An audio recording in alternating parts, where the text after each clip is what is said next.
Narrativas, o podcast da Carambaia.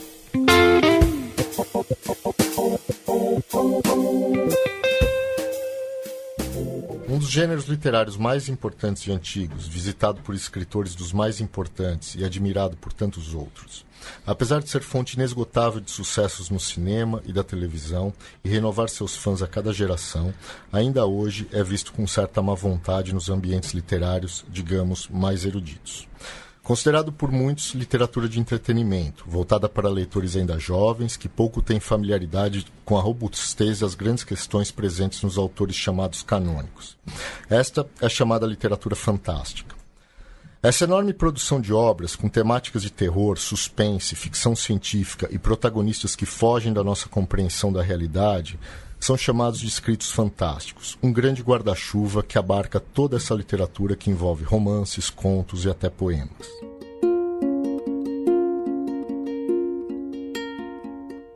Para discutir esses textos que fascinam tantos leitores, trouxemos aqui nos estúdios da Central 3 para o Narrativas, podcast da Carambaia, Oscar Nestares, pesquisador e escritor de ficção literária de horror, acadêmico que possui mestrado em literatura e crítica literária pela PUC de São Paulo e atualmente faz doutorado na USP, tendo como objeto de estudos centrais a obra de Edgar Allan Poe. Como ficcionista, publicou Poe e Lovecraft, um ensaio sobre o medo na literatura, editora Livros, 2013. As antologias Sexorcista e Outros Relatos Insólitos, também da Livros, de 2014. E Horror Adentro, da editora Casuá, 2016, além do romance Billy Negra, da editora Empírio, 2017. Também publicou contos em diversas coletâneas. Oscar também é colunista da revista Galileu, onde aborda temas de ficção de horror. E aqui conosco está também Leda Cartoon, escritora e roteirista, mestre em literatura francesa pela USP. Ela escreveu As Horas do Dia, pela editora Sete Letras, em 2012, O Porto, pela Iluminuras, em 2016, e Bruno Schultz Conduz um Cavalo, da Relicário, 2018.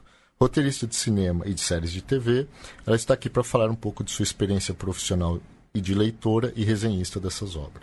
Gravamos aqui hoje o primeiro Narrativas, um podcast da editora Carambaia, que tem como proposta discutir diferentes temas da literatura, do mercado editorial e principalmente de nossas vivências de leitores. Eu sou Fabiano Cury, editor da Carambaia.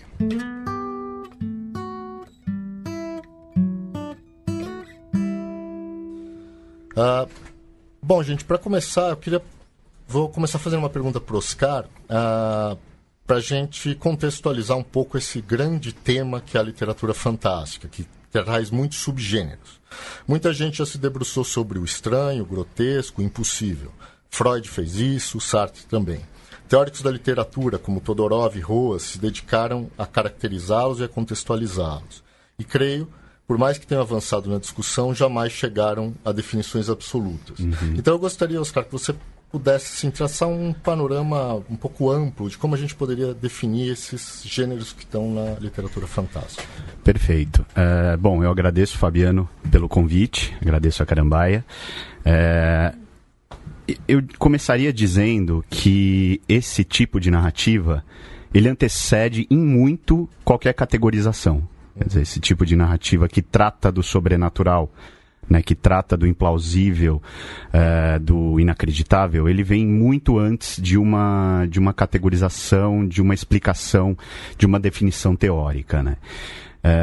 A gente encontra manifestações desse tipo de literatura que hoje nós interpretamos como tipos, né, como um gênero literário, ou até mais do que isso, enfim, séculos atrás, né? Desde Gilgamesh, relatos de Gilgamesh, até narrativas épicas de cavalaria, a própria Bíblia, né? A gente conversou sobre isso um pouco antes, que tem esses elementos sobrenaturais, dependendo do leitor, se não for um leitor ali interessado, né, no que está naquilo, é um prato cheio de horror, enfim, de monstros e acontecimentos inexplicáveis. Agora, é a partir do século XVIII que nós começamos a ter narrativas, né, que surgem, narrativas autoconscientes, narrativas que se propõe única e exclusivamente, né, eu vou, claro, usar um termo aqui, mas a assustar, inquietar, enfim, desestabilizar os leitores de então,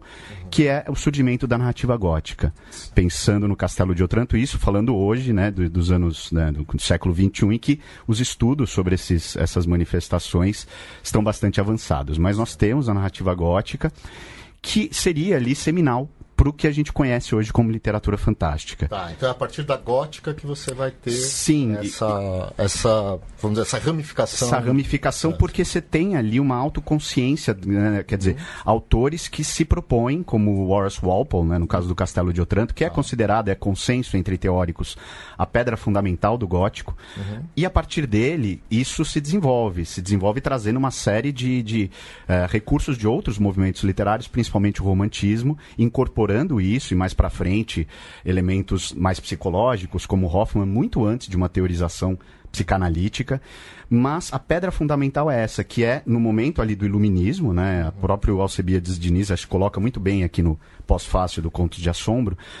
o iluminismo em que a racionalidade está se espraiando pelo mundo, enfim, o mundo ocidental, sempre falando do mundo ocidental, né? Porque essa nossa relação com o sobrenatural, o natural, o sobrenatural, é muito calcada, né, na nossa parte do mundo. Sim, aqui. Também tem toda uma tradição oriental, né? Disso daí no Japão, por exemplo. Mas acho que aí a gente vai cair numa seara que sim, complicada. Né? Mas assim, pensando na nossa forma de racionalizar, de explicar o mundo por meio da ciência, que isso se manifesta com mais força na época do iluminismo, você tem autores que vão para onde? Para a Idade das Trevas, a época medieval, em busca do escuro, do mistério, enfim, de todos esses elementos que caracterizam a literatura gótica. Certo. Então, a partir daí, você tem esse desenvolvimento mais forte de uma corrente literária, de uma corrente literária que depois só se intensifica. Sim. A partir principalmente de Hoffmann depois, né? Mas pensando em Matthew Gregory Lewis, grandes autores do gótico, né? De então Charles Maturin,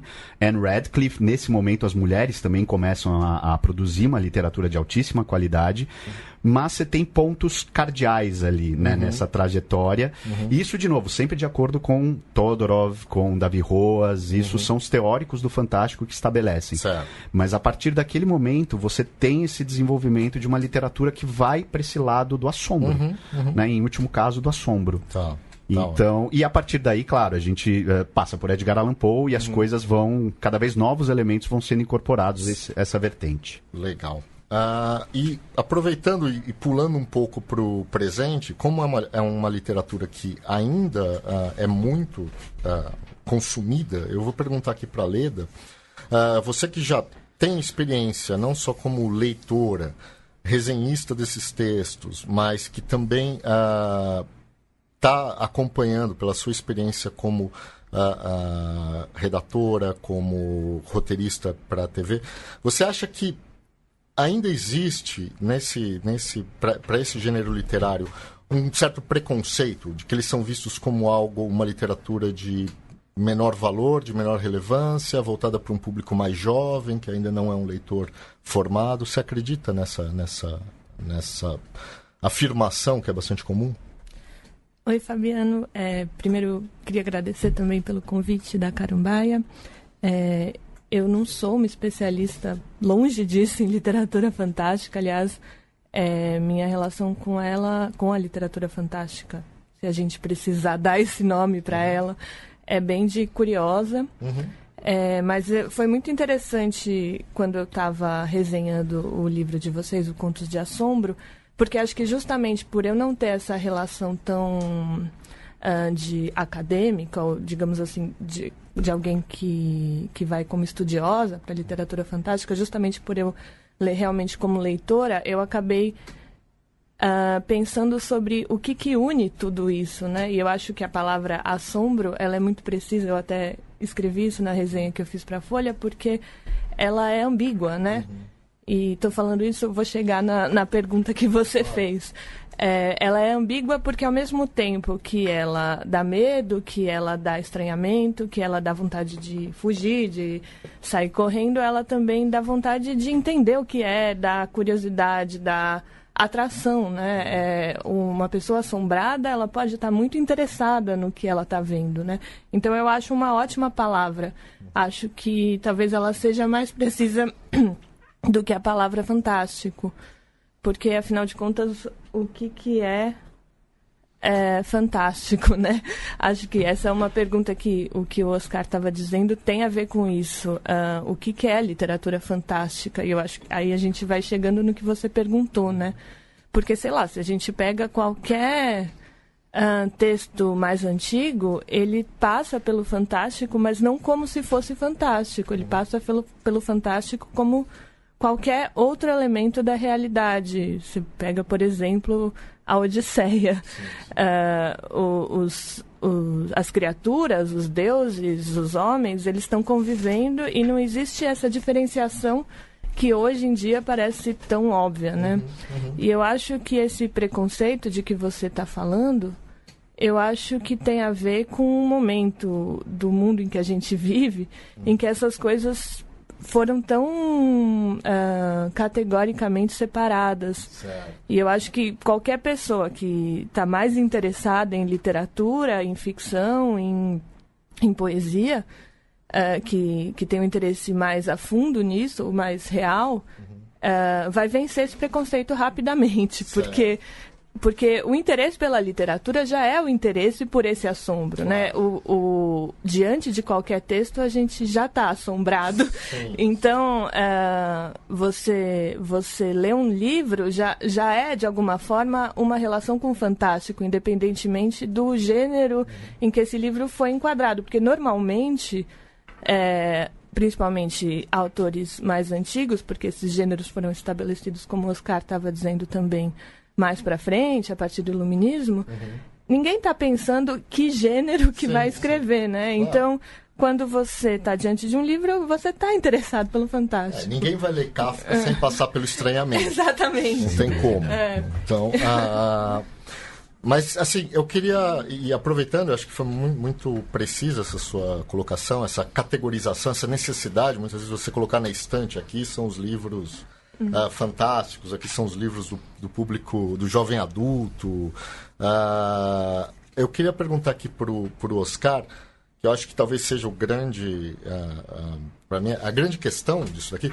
Por que esse tipo de gêneros continua tão atual para o público contemporâneo, enquanto outros gêneros literários que foram gigantescos em séculos passados ficaram datados e hoje ficaram aí restritos a alguns curiosos ou pesquisadores. E esse continua sendo muito lido, muito estudado e, fundamentalmente, muito comprado. Eu acho, a meu ver, eu acho que existem duas respostas para essa, duas respostas possíveis, talvez muitas outras, mas a forma como eu vejo para essa pergunta. A primeira é o próprio surgimento de outras manifestações artísticas, quer dizer, do cinema, principalmente do cinema, das artes audiovisuais.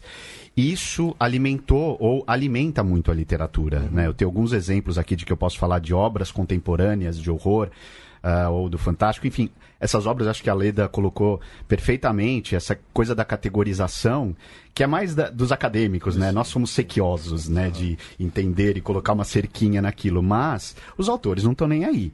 Os autores, eles estão a fim de transitar.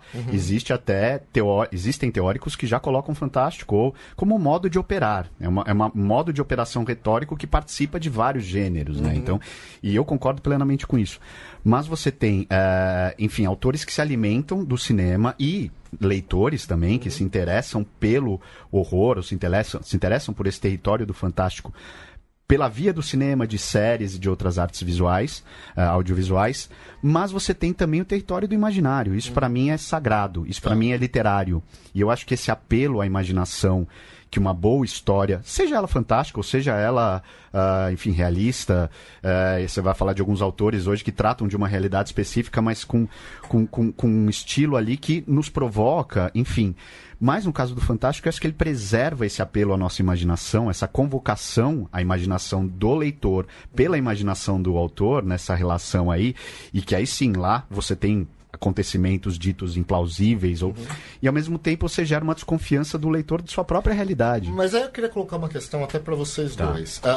O ponto fundamental, a gente está falando muito do autor, e está falando vamos dizer, do gênero. Mas, fundamentalmente, a relação se estabelece com o leitor. O que ele aceita como plausível ou implausível e o que o atrai a partir daí. Eu vou dar um exemplo, que acho que é uma discussão que permeia a internet. Por exemplo, você pega uma série como Game of Thrones, que é uma série que eu vi alguns episódios, mas é uma série que muita gente fala, poxa, é legal porque tem questões políticas, tem tramas, tem traições, tem uma coisa medieval que se estabelece dentro de um padrão aceitável de realidade. Mas aí vem sempre alguém, normalmente eu faço isso, e fala, pô, mas tem dragão. Então, assim, não dá para levar a sério isso daí. Se você tirar o dragão, tá ótimo. Então, como é que fica? Porque tem esse público que está super acostumado com o fantástico, criaturas, monstros, coisas que fogem da nossa rotina real, e olha para aquilo lá e fala, não, isso aí não dá para acreditar, tem um dragão ali, entendeu? Então, como é que se estabelece como é que você consegue captar esse leitor? Como é que você consegue cativar esse leitor? Eu queria colocar para vocês dois, tanto para a Leda quanto para o Oscar, essa pergunta. Quer começar, Leda? Leda, você que escreve curtas, você que escreve série de TV, você sabe bem. Eu não sei se eu sei responder essa pergunta. Eu acho Você coloca um dragão na sua Eu nunca coloquei um dragão em nenhuma história que eu escrevi, mas poderia, eu acho. Porque eu acho também que a gente está num momento em que esse preconceito foi sendo criado a partir de alguns textos e alguns filmes. Por exemplo, a primeira coisa que me vem à cabeça, Senhor dos Anéis. Senhor dos Anéis virou um grande clássico, mas também pela literatura mais canônica foi colocado como se fosse uma coisa menor. Porque fez muito sucesso e porque está tratando dessa cosmologia inventada, dessa nova cosmologia, como se ele estivesse criando... Desculpa, mas você está falando do filme? Porque o Senhor dos Anéis é de 46, né? Se eu não me engano. E é um livro que sempre foi muito lido, mas pouco... É bem disso que eu estou falando. Eu estou falando do livro. E depois o filme... E com o filme foi o filme revivido, consolidou, né? tudo isso que eu estou dizendo, eu acho. Mas, para mim, Game of Thrones é imediatamente associado a esse tipo de coisa, porque é um universo paralelo em que o dragão é normal. Assim como no Senhor dos Anéis, os dragões, os hobbits, os elfos, enfim, todas essas criaturas. Eu acho que ele, de alguma forma, o Tolkien... Eu tô falando, assim, muito de intuitivamente, eu não tenho nenhum conhecimento absolutamente do que eu tô dizendo, mas eu tenho a sensação de que o Tolkien, de alguma forma, consolidou esses universos paralelos, essas cosmologias que, enfim, existem, como eu estava dizendo antes e como o Oscar também estava falando, desde sempre. Mas ali ele consolidou, colocou isso, deu forma para isso de um jeito diferente do que tinha sido até então. Eu acho que o Oscar vai ter um monte de coisa para dizer sobre isso.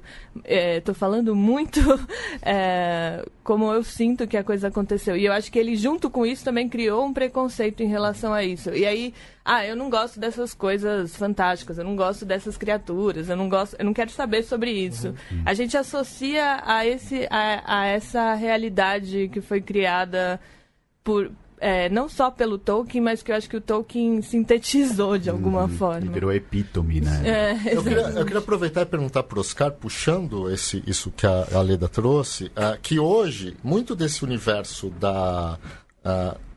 do ficcional, ele acaba sendo trazido para o real, por exemplo, quando você vê...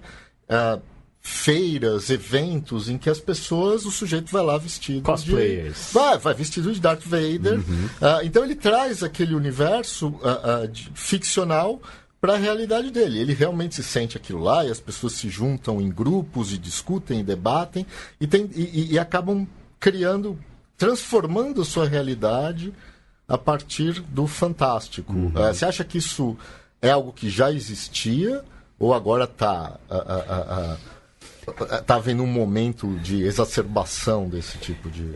Eu vejo que a gente está no momento de muita apropriação dos leitores por parte dos universos que existem, né? Antes a nossa relação acho que era um pouco mais, claro, de muita apreciação, de paixão. Eu sou apaixonado por Edgar Allan Poe, por H.P. Lovecraft, mas jamais imaginei ir fantasiado de Cthulhu ou alguma coisa assim para algum encontro. Mas hoje os leitores, e eu percebo um pouco isso, talvez a Leda também, como escritor, né, falando um pouquinho mais como escritor, que pega ali o meu livro, alguma coisa, ou Billy Negra, o leitor, ele abraça aquilo de uma forma inédita, ele é uma leitura muito passional daquilo, né?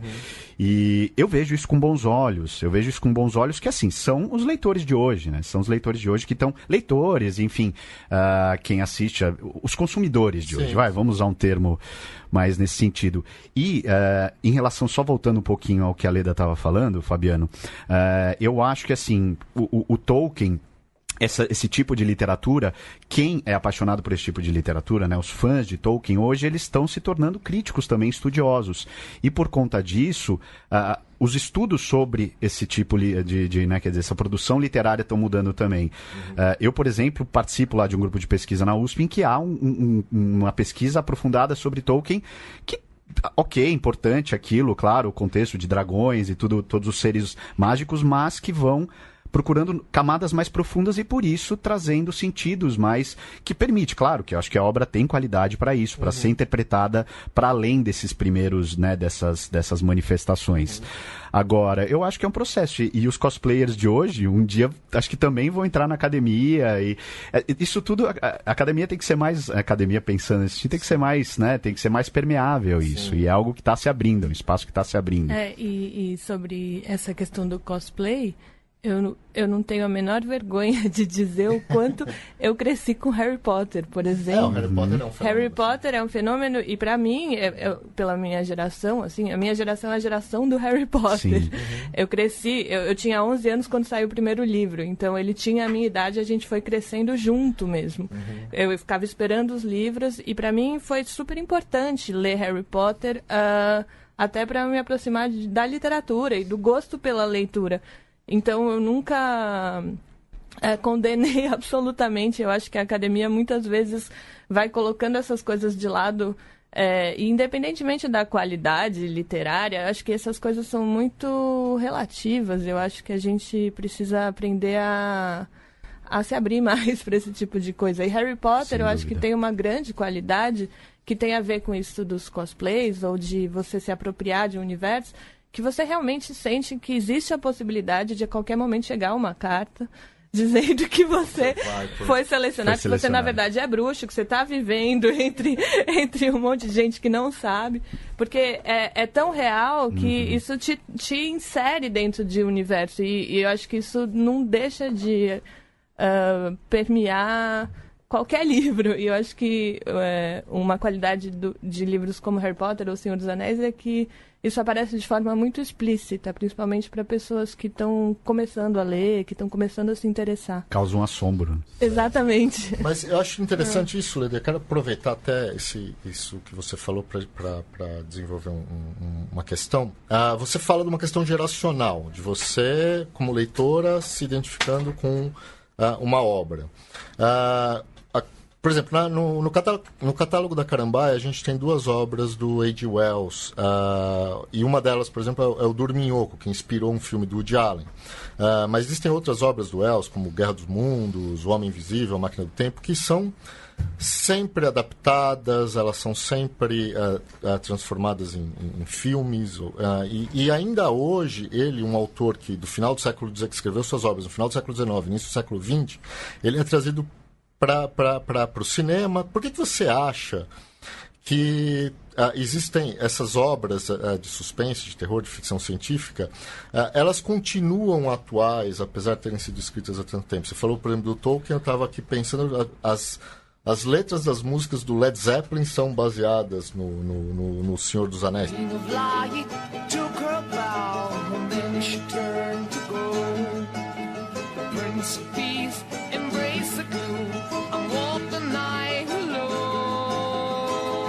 Por que assim, esse universo, que já foi produzido, alguns há mais de século, ainda continuam atuais para adaptações de filmes, séries, narrativas gráficas, videogames, música, tudo isso que a gente tem hoje em dia. O que ainda traz tanto interesse? Acho que essa pergunta pode ser respondida para a vida inteira, né? Mas aqui, pensando alto, eu acho que o mundo que a gente vive, como eu também já estava dizendo, separou muito as coisas, né? A gente vive um mundo em que todas as coisas foram separadas umas das outras como se elas não tivessem integradas. Então, o fantástico, hoje em dia, seria a possibilidade de juntar um pouco mais as coisas, em certo sentido.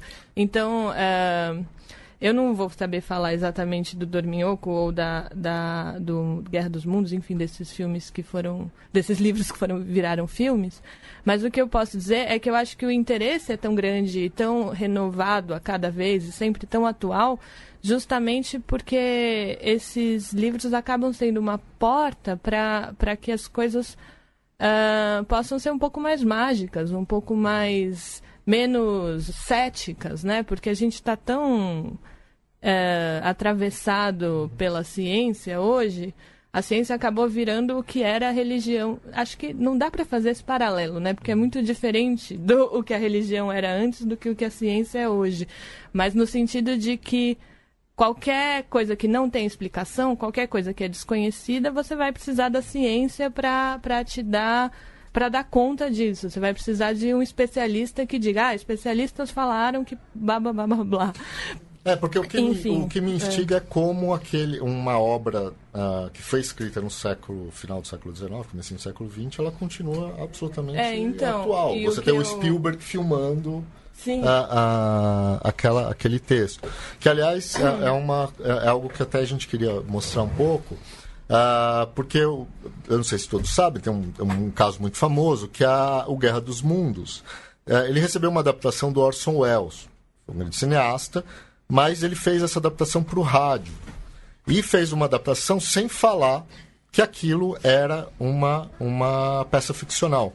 E transmitiu numa rádio americana como se os Estados Unidos, naquele exato momento, estivesse sendo invadido por alienígenas. E causou um desespero no país inteiro. E a gente queria aproveitar para ouvir um trecho e depois falar um pouquinho disso. I'm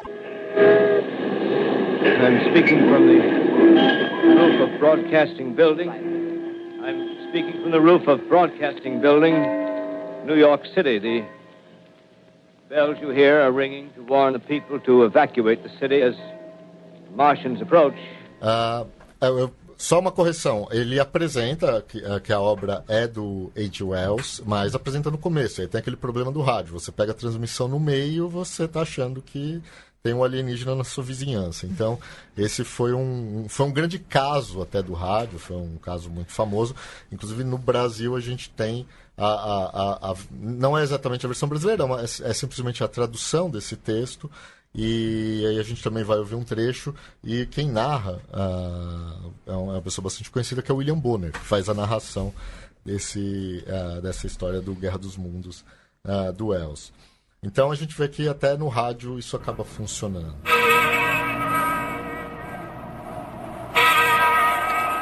Estou falando do terraço do Broadcasting Building, cidade de Nova York. Os sinos que ouvem estão tocando para que o povo evacue a cidade enquanto os marcianos se aproximam. Calcula-se que nas últimas 2 horas, 3 milhões de pessoas fugiram para o norte pelas estradas. A avenida do Rio Hudson ainda está aberta para tráfego motorizado. Evitem as pontes para Long Island. Estão completamente inutilizadas. Toda a comunicação com a costa de Jersey está interrompida há 10 minutos. Não há mais defesa. Nosso exército varrido. Artilharia, força aérea, tudo varrido. Esta pode ser a última transmissão. Nós vamos ficar aqui até o fim. O povo está rezando lá embaixo, na catedral. E eu queria colocar para vocês aqui uma provocação em cima de um trecho que eu tirei. O Oscar tinha falado da questão da Bíblia, e então a gente vai entrar agora aqui numa questão bastante polêmica, mas eu acho que é interessante para o debate, né? Até que quais são os limites do fantástico, mas é uma pergunta que parte de uma pequena afirmação de uma pesquisadora chamada Irene Bessière, abre aspas, se uma narrativa aparentemente sobrenatural se refere a uma ordem já codificada, por exemplo, a religiosa, ela não é percebida pelo leitor como fantástica, uma vez que tem um referente pragmático que coincide com o referente literário. E aí eu coloco, fecha aspas, eu coloco. Um leitor da Bíblia que lê um personagem bíblico, por exemplo, que viveu centenas de anos, acreditará que isso é fantástico ou não, baseado na sua crença. Vocês acham que é assim que funciona? Como é que fica, então, por exemplo, uma questão de um livro, o livro mais lido, mais publicado que a Bíblia?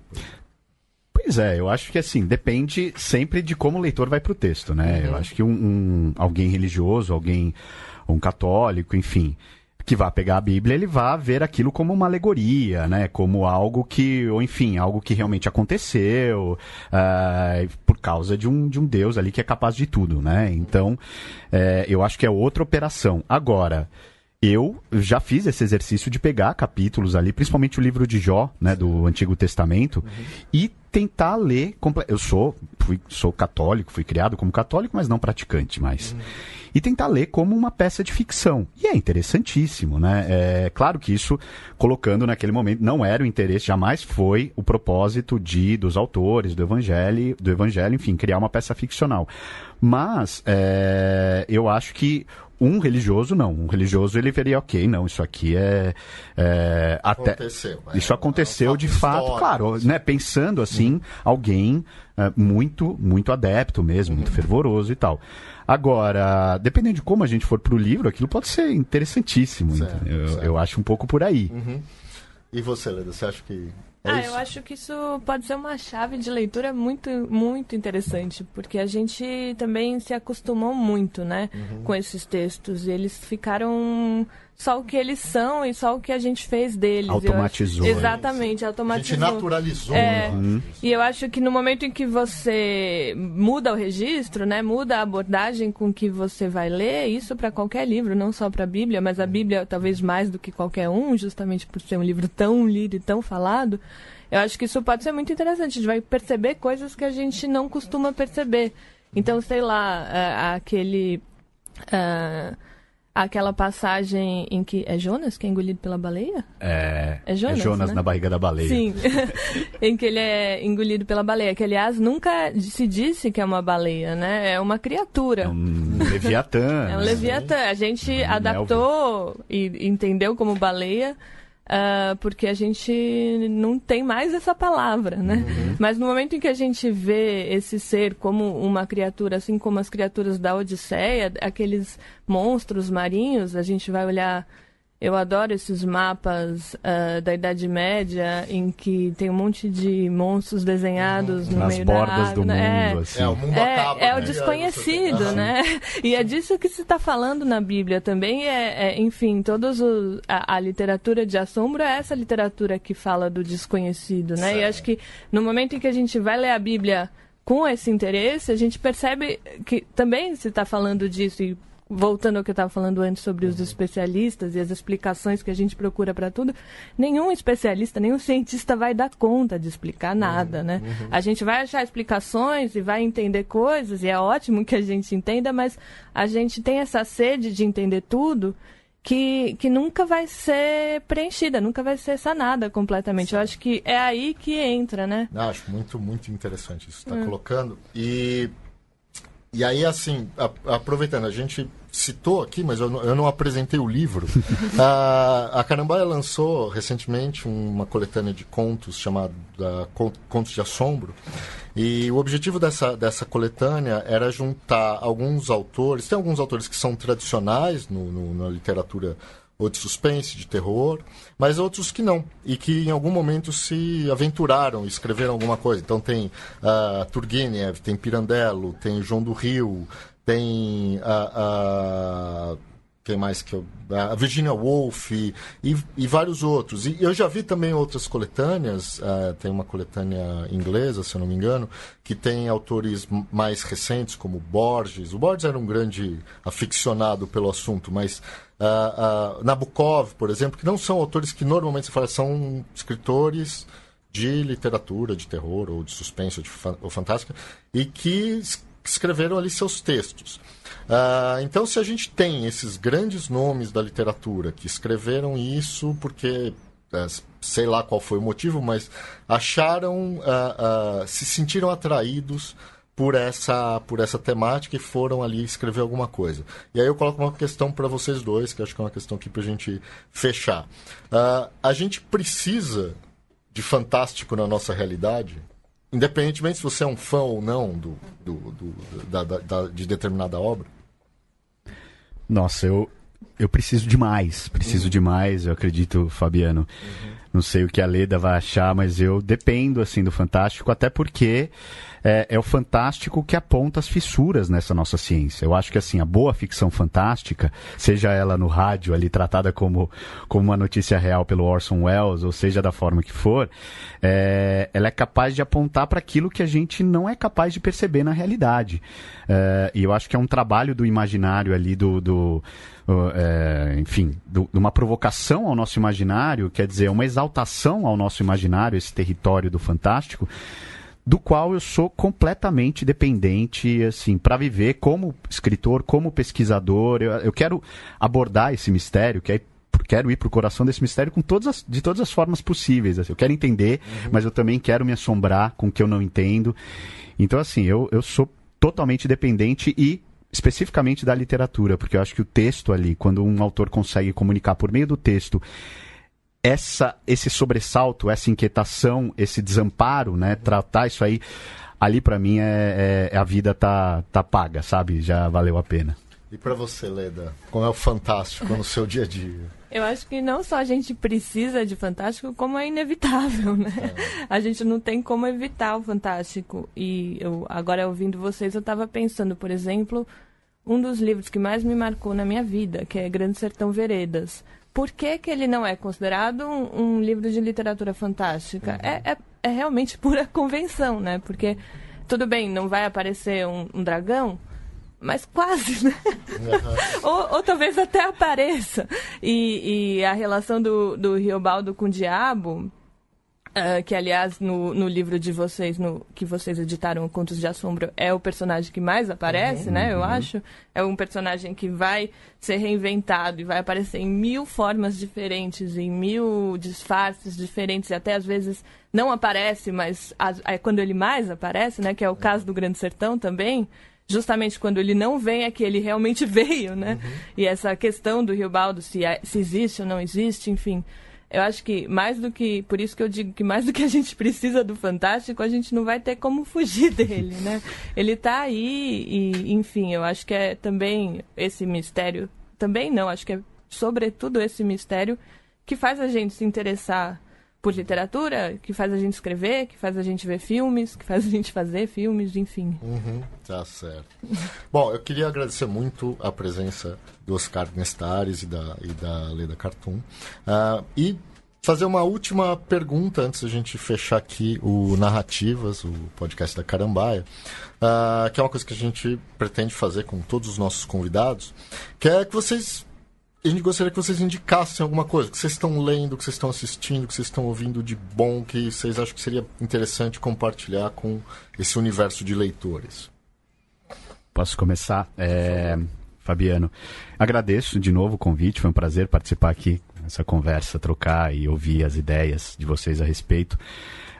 Bom, eu acho que, assim, eu fiquei muito encantado pela leitura da Shirley Jackson, né, que é uma autora norte-americana, já falecida, mas que teve publicada aqui A Maldição na Casa da Colina, que é uma obra, enfim, conhecida, acho que já teve algumas adaptações cinematográficas, mas é maravilhoso quando você se encanta com um novo autor ali, quando você acha que você meio que já leu, não de tudo, mas você fala, tá, conheço os procedimentos, mas não, é um livro de 1960 e poucos, que tem passagens absolutamente amedrontadoras, amedrontadoras mesmo, assim, o arrepio, o assombro, né, uma história de horror, um tema, uma casa mal assombrada, tal, algo bastante batido, mas que nas mãos dela ganha uma riqueza, ganha assim, desperta sensações incríveis. Então, eu ficaria com essa indicação de leitura. Leiam a Shirley Jackson. Tá. Ela tem os livros aqui publicados? Tem, pela Suma.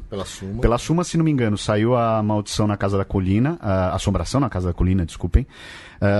Mas, enfim, também é fácil de encontrar as edições. Ela está sendo descoberta agora e acho que também vai sair uma série sobre isso, então provavelmente a reboque devem vir outras obras dela. Maravilha. Imperdível. Legal. E você, Leda, tem algo para indicar? Bom, obrigada de novo, Fabiano, pelo convite. Muito legal participar dessa conversa.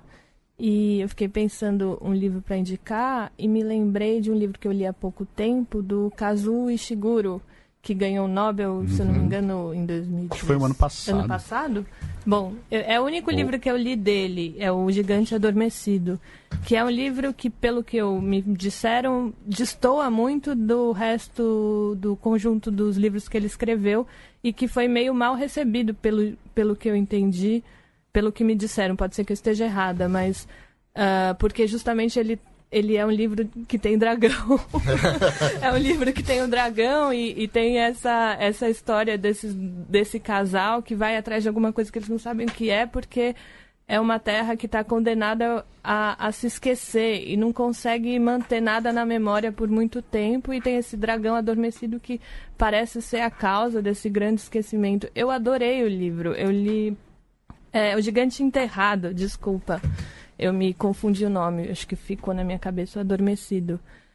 Mas eu adorei o livro, eu li... Fazia tempo que eu não li um livro tão rápido, porque eu fiquei muito capturada por ele, e eu adorei porque ele em nenhum momento interpreta, ele em nenhum momento explica o que está acontecendo, em nenhum momento se preocupa em dar qualquer conta daquilo que ele está contando, e aí isso faz com que nós, leitores, fiquemos nessa ambiguidade de tentar entender, e ao mesmo tempo parece que a gente também está esquecendo alguma coisa. É muito interessante esse livro, gostei muito de ler. Tá ótimo. Gente, queria agradecer muito. Esse, então, foi o Narrativas, o podcast da Editora Carambaia. O Narrativas, podcast da Editora Carambaia, é gravado no estúdio da Central 3, em São Paulo, e tem a produção de Clara Dias, a edição de Leandro Yamin, e a trilha sonora é composta e executada por Bruno Betting.